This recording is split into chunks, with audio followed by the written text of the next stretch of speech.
السلام علیکم ورحمۃ اللہ وبرکاتہ۔ ہم جو کچھ بولتے ہیں اپنے احساسات و جذبات کو اظہار کرنے کے لیے، تو من و عن وہ احساسات و جذبات ہماری زبان سے ادا نہیں ہوتے، چاہے کتنی ہمیں لفاظی آتی ہو، چاہے کتنا ہی ہمیں علم ہو، دل کے جذبات جو ہیں وہ زبان ادا نہیں کر سکتی، حالانکہ وہ ایک ہی انسان کے دونوں عضو ہیں، ایک ہی انسان کی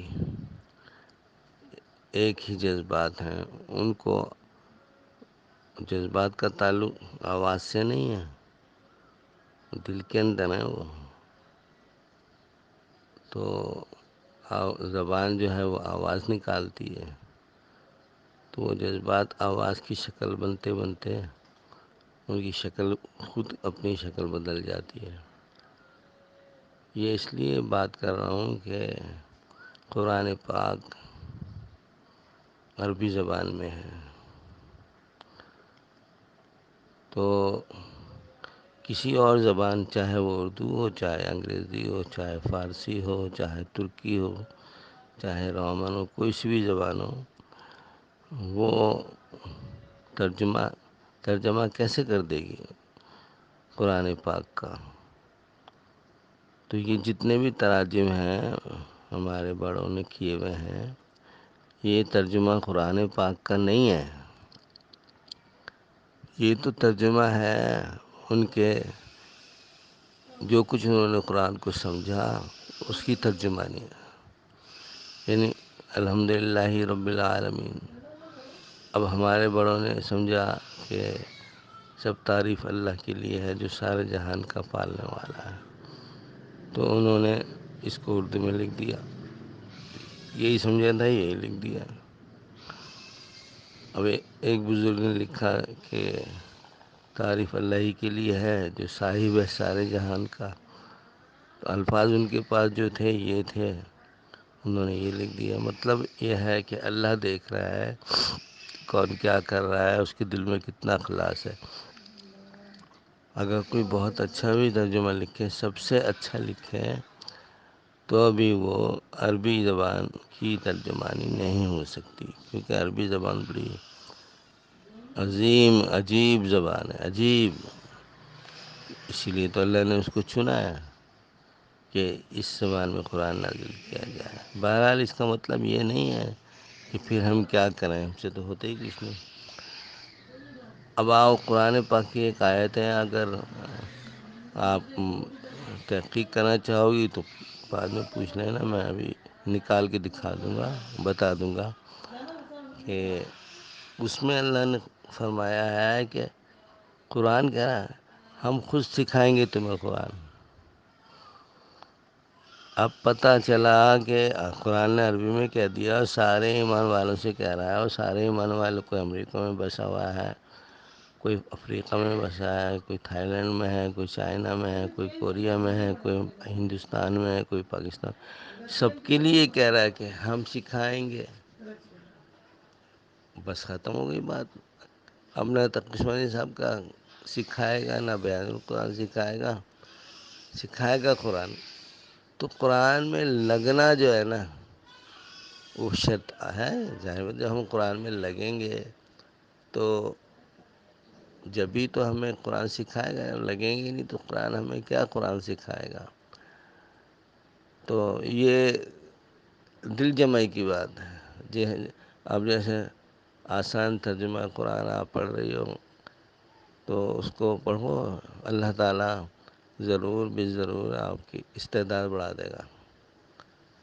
پھر میں انشاءاللہ اس میں دیکھوں گا کیا مسئلہ ہے، کوئی ایسا نقطہ سامنے آ گیا جس کو سمجھا کے آپ اس کو سمجھنے لگو، تو پھر میں آپ کو یہ قرآن پاک اپنے پاس سے اسی کو واپس کر دوں گا، ہدیہ کر دوں گا، کیونکہ اب تو آپ مجھے کر چکی ہو نا، اب یہ میرا ہو گیا، میں آپ کو کر دوں گا کہ اس کو ایسے ایسے پڑھو تو یہ آپ کی سمجھ میں آ جائے گا۔ لیکن اس سے پہلے آپ تقی عثمانی صاحب کا ترجمہ دل لگا کے ختم کرو جلدی سے۔ اس میں زیادہ نہیں پریشان ہو، ذرا جلدی کر لو. اگر تھوڑا بہت نہ سمجھ میں آئے تو بھی وجہ یہ ہے کہ قرآن کہتا ہے مجھ میں لگ جاؤ، تمہیں سمجھ میں آئے یا نہیں آئے میں خود سمجھا دوں گا.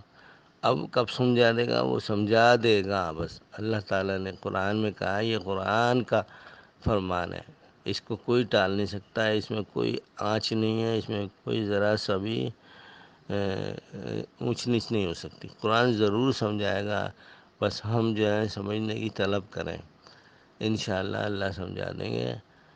تو اب دیکھو میں جو ہوں قرآن پاک کے میرے پاس الحمدللہ کوئی 10-12 کے قریب تراجم ہیں، مختلف لوگوں کے ہیں.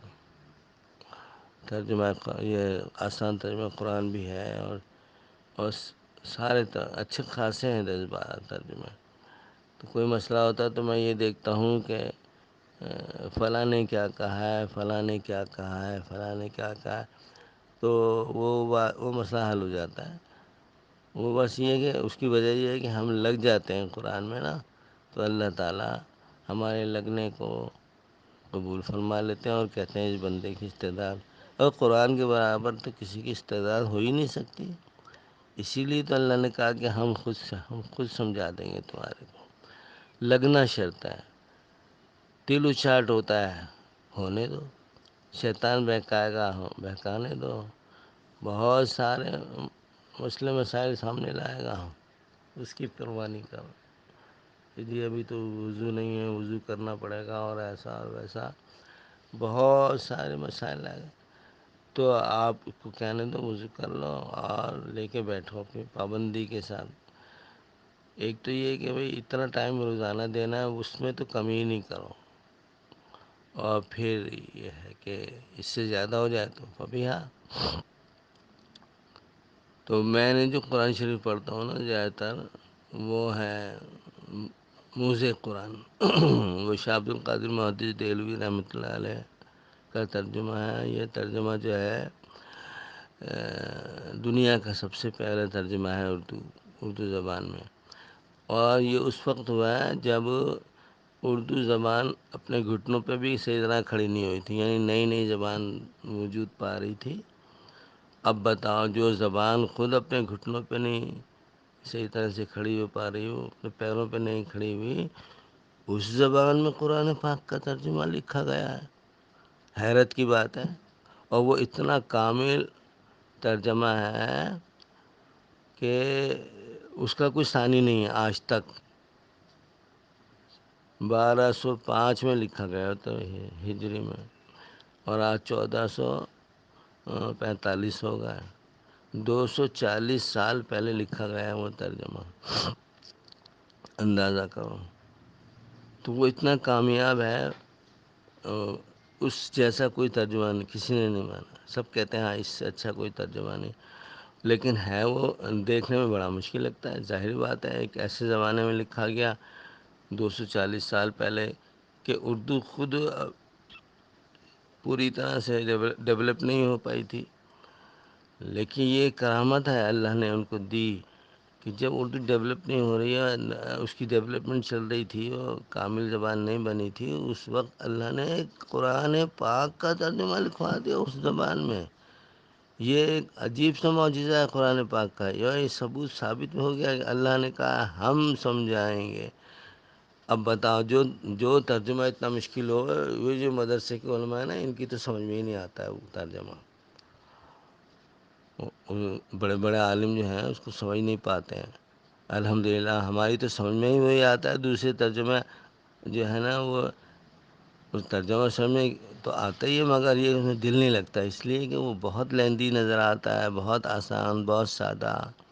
تو وہ ظاہری بات ہے ایک آدمی اگر اسٹرانگ چائے پینے کا عادی ہے تو اس کی چائے میں بالکل ہی معمولی سی پتی ڈال کے چائے پلا دو تو اس کو کیا مزہ آئے گا، اس کو کیا لطف آئے گا چائے کا. وہ تو کہے گا یار نہیں پلاؤ تو اچھا ہے. تو ہم تو الحمدللہ ہمیں ترجمہ وہی سمجھ میں آتا ہے. تو یہ اللہ نے اپنا نظارہ دکھا دیا ہمیں کہ دیکھو قرآن ہم خود سمجھائیں گے تمہیں. تو اللہ ہمیں قرآن سمجھائے گا بس لگے رہنا شرط ہے۔ یہ اصل ساری بات کا لب لباب یہ ہے جو میں بھی بات کر رہا ہوں، لمبا ہو گیا کافی۔ یہی ہے کہ بھائی قرآن میں لگے رہو، قرآن میں لگے رہو، قرآن میں لگے رہو۔ یہ مت دیکھو کہ یہ سمجھ میں آ رہا ہے یا نہیں آ رہا ہے۔ اللہ سمجھاتے ہیں، ہماری سمجھ، ہماری عقل تھوڑی سمجھے گی۔ ہم جو قرآن میں لگتے ہیں، جیسے ابھی آپ بین القرآن میں لگے ہوں، آپ کو اس کی اردو سمجھ نہیں آئی اور آپ نے گھبرا کے اس کو چھوڑ دیا، تو اس کی فکر نہیں کرو، آپ لگی رہو، سمجھ میں آئے نا اللہ کو دکھاؤ گے، اللہ میں اس کو سمجھنا چاہتا، کیونکہ یہ تراجم دیکھنے کا مطلب ہی یہی ہے کہ بھئی آپ اس کو سمجھنا چاہتی ہیں، تو اللہ کو تو پتہ ہی ہے کہ آپ پھر بھی اللہ نہیں سمجھائیں گے، ضرور سمجھائیں گے۔ یہ تو آزمائش ہوتی ہے کہ ہمارا دل اچاٹ ہو جاتا ہے، ہمارے ایک لفظ سمجھ میں نہیں آتا ہے، تو یہ جو اردو کے الفاظ ہیں یہ تھوڑی ہمیں سمجھائیں گے، وہ تو اللہ سمجھائیں گے۔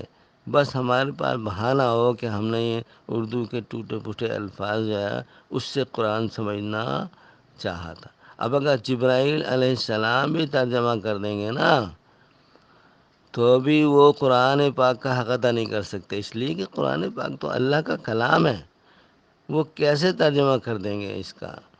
وہ تو اللہ تعالیٰ نے ان کو جتنی استعداد دی ہے اس کے مطابق وہ ترجمہ کر دیں گے، اور ظاہری بات ہے وہ بہت بڑا ترجمہ ہوگا، مگر اللہ تعالیٰ نے صرف عربی زبان میں خود ہی بھیج دیا اپنے کلام کو، نبی صلی اللہ علیہ وسلم پہ نازل فرما دیا۔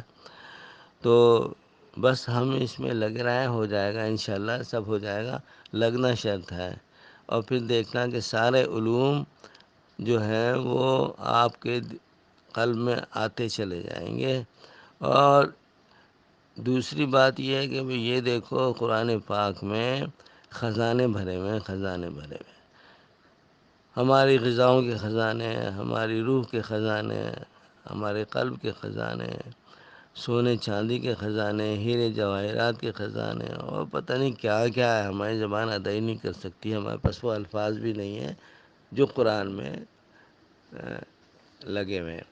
اب آپ غواصی کرے جاؤ، مثال کے طور پہ آپ نے غواصی کی، سمندر کی گہرائی میں چلے گئے اور جا کے ہیرے پہ ہیرے لے آ رہے ہیں، ہیرے پہ ہیرے بھر بھر کے لا رہے ہیں۔ اب آپ یہ بتاؤ، ہیرے بھر بھر کے بھی لاؤ گی، وہ ہیرے کی قیمت دنیا میں کوئی ادا کرنے والا نہیں ہے، تو وہ ہیرے آپ کے کس کام کے ہیں؟ وہ نہ ہیرے آپ کا پیٹ بھریں گے، نہ آپ کو دھوپ سے بچائیں گے، نہ سردی سے بچائیں گے، نہ گرمی سے۔ وہ تو اب جب ہی ہے نا کہ بھئی آپ ہیرا بیچ کے اور اس وقت کی کرنسی لے لیں، اس کرنسی سے آپ اپنا مکان خرید لیں، محل بنا لیں، گاڑی خرید لیں، کھانے کا سامان خرید لیں، آپ کی تو ضرورت اتنی ہے بس۔ اور ہیرے کی قیمت تو بہت زیادہ، اور نہ کہ ہیروں کی۔ تو یہ آپ کو آخرت میں اس کا جو ہے اجر ملے گا۔ دنیا اس قابل ہی نہیں ہے کہ ان ہیروں کی قیمت سے جو ہے قیمت ادا کی جائے۔ تو آپ اس کی فکر نہیں کریں، اللہ سمجھا دے گا، بالکل سمجھا دے گا۔ ایک بات جو بیچ میں رہ گئی تھی وہ یہ ہے کہ یہ ترجمے کی بات ہو رہی تھی نا کہ سب سے مشکل ترجمہ وہی سمجھ جاتا ہے، اور سب سے کامیاب اور سب سے کامل درجے کا ترجمہ موزے قرآن شاہ عبد القادر محدث دہلوی نے لکھا ہے، اور وہ اس وقت لکھا ہے 240 سال پہلے، جب کہ اردو زبان اپنے پیروں پہ کھڑی نہیں ہوئی تھی۔ بھی حیرت کی بات ہے، اردو زبان میں لکھ دیا جو زبان خود اپنے پیروں پہ کھڑی نہیں ہوئی۔ تو اس کے باوجود مولانا قاسم نانوتوی رحمۃ اللہ علیہ نے فرمایا، مولانا قاسم نانوتوی رحمۃ اللہ علیہ کون ہے؟ یوں سمجھ لو آسانی کے طور پہ، اب جیسے کہ تقی عثمانی ہیں، ان کے باپ مولانا شفیع عثمانی رحمۃ اللہ علیہ مفتی اعظم پاکستان، انہوں نے یہ مدرسہ بنایا، اور ان کے جو پیر تھے مولانا مفتی اعظم پاکستان کے، وہ تھے مولانا اشرف علی تھانوی رحمۃ اللہ علیہ۔ اور مولانا اشرف علی تھانوی رحمۃ اللہ علیہ کے استادوں کے بڑے استاد جو تھے وہ تھے مولانا قاسم بلکہ یوں سمجھ لو کہ ان کے استاد شیخ الہند رحمۃ اللہ علیہ، اور شیخ الہند کے استاد جو تھے وہ مولانا قاسم نانوتوی رحمۃ اللہ علیہ۔ تو مولانا قاسم نانوتوی رحمۃ اللہ علیہ فرماتے ہیں کہ اگر اردو زبان میں اللہ قرآن اتارتا تو اس کی یہی تعبیر ہوتی جو مجھے قرآن میں ہے، جو اب شاہ عبد القادر محدث دہلوی نے ترجمہ کیا۔ اندازہ کرو اتنی بڑی ہستی جو ہے نا، جو بانی ہے دارالعلوم دیوبند کی، وہ کہہ رہی ہے کہ اردو زبان میں، یعنی یہ ترجمہ اتنا بڑا زبردست ترجمہ، تو وہ حقیقت بھی یہی ہے، لوگوں کی سمجھ میں نہیں آتا ہے، لیکن ہمیں تو وہی سمجھ میں آتا ہے جو انہوں نے کیا ہوا ہے۔ تو آپ کی بھی سمجھ میں آتا رہے گا انشاءاللہ تعالی۔ آپ یہ نہیں سوچو کہ جو میں پڑھ رہی ہوں تو مجھے سمجھ میں آئے، سمجھ میں آئے نہ آئے، آپ صرف پڑھے جاؤ، اپنا کام کیے جاؤ جو آپ کے کرنے کا کام ہے، باقی تو سمجھائے گا اللہ۔ قرآن میں اس نے کہہ دیا ہے کہ ہم سمجھائیں گے، تو جس کو اللہ سمجھائے گا اس کی سمجھ میں آئے گا نہیں آئے گا، خود بتا دو۔ اللہ کے وعدے کو سچا سمجھو، حالانکہ یہ وعدے تو قرآن میں موجود ہیں، تو بس اللہ تعالی ہمیں اللہ کے وعدوں پہ بھروسہ کرنے کی توفیق عطا فرمائے۔ وآخر دعوانا الحمد للہ رب العالمین۔